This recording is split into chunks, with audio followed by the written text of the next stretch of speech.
السلام عليكم، ازيكم يا حبايبي ام سيف؟ عاملين ايه؟ كل عام وانتم بخير يا حبايبي. ما تنسونيش طبعا في لايك واشتراك في قناتي وتفعلوا الجرس عشان يوصلكم مني كل جديد. تمام. هنبدأ ونقول اللهم صل وسلم وبارك على سيدنا محمد وعلى اله واصحابه اجمعين.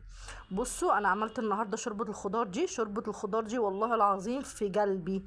عارفين يعني ايه في قلبي؟ بامانه في قلبي تحفه تحفه تحفه. انا من عشاقها.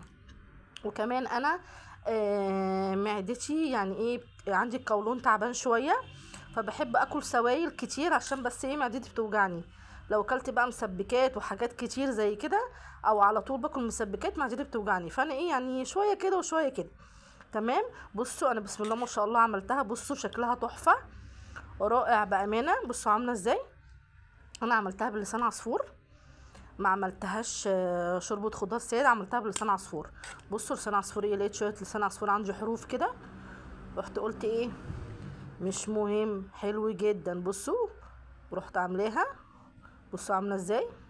قلت الخيره فما اختاره الله، فرحت عاملاها. عملتها بقى ازاي؟ آه حمرت لسان عصفور في حته سمنه صغيره عشان ما يكونش بس ان ايه دهنيه قوي، عشان برضو المعده وكده.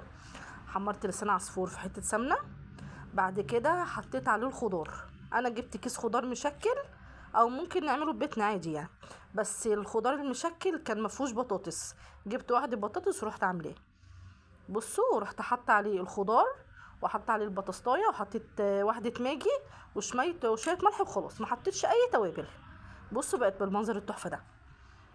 بصوا تحفه تحفه تحفه تحفه، وخفيفه ومش مكلفه. وحطيت لسان عصفور عشان يديكوا ايه برضك سنة شبع، تحسوا ان انتوا شبعانين. لكن لو كلتوها لوحدكم مش هتحسوا، لو كلتوها لوحدها مش هتحسوا ان انتوا شبعانين.